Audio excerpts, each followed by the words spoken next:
Next question. Is centering prayer contemplative prayer? Father Basil feels it is active contemplation. Okay, now this is a hairline distinction. I would say, first of all, that you could call it either one, and it wouldn't bother me. But in case it bothers you,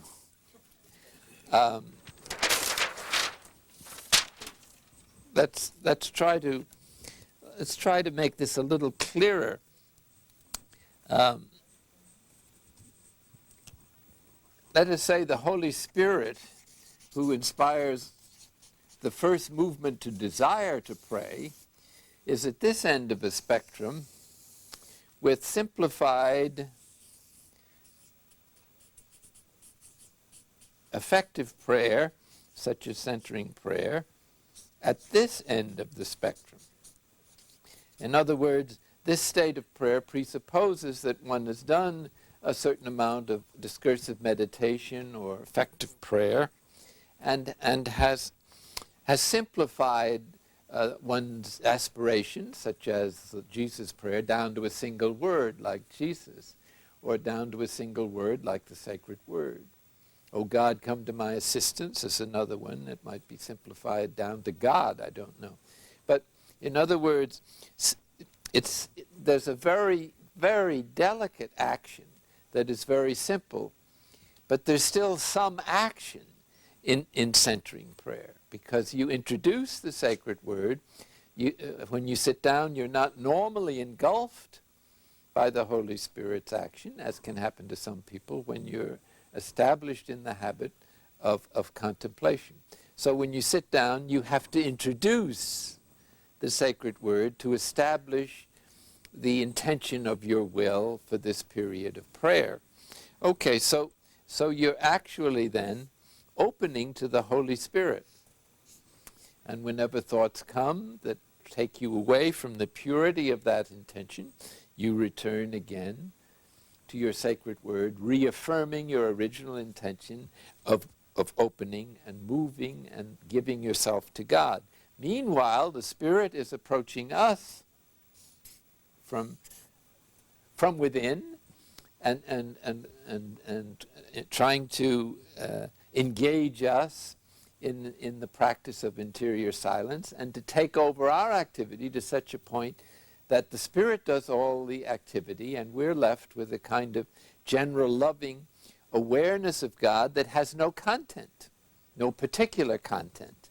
There's a general content in that one is somewhat aware of peace or being at home or the presence of God, presence of Christ, presence of the Holy Spirit. However, your devotion tends to have you articulate that experience.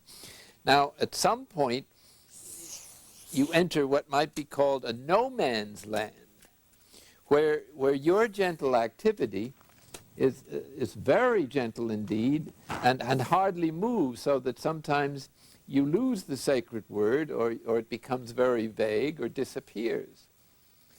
And at the same time, the sense of the divine presence gets stronger and stronger. Now, the first stage I described, when there's a sort of interaction between the two, might be described, as St. Teresa does, as infused recollection. But the prayer of quiet is very interesting, because then the will is grasped by God and enjoys God, but the imagination and memory are free to roam around and do other things.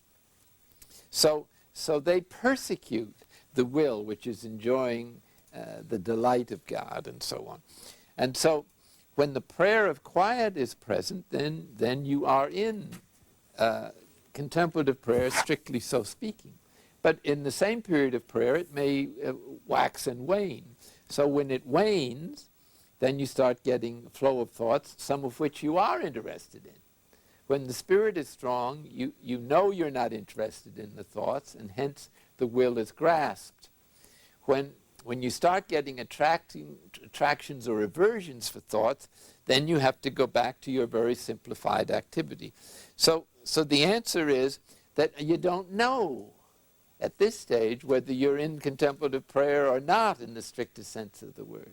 Sometimes you are, sometimes you aren't, but it doesn't matter because your orientation is correct, and you're on the way to a situation in which the Spirit may continue to take over everything. And then all the faculties are suspended, and that St. Teresa calls the prayer of union.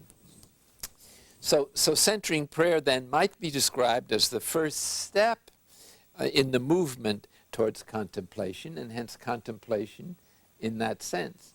I prefer to regard it still as a preparation for contemplation, a way of reducing the obstacles, because there's still a little work that we're doing, although it's the least amount of work that we can possibly do to remain in this attitude of waiting lovingly upon God.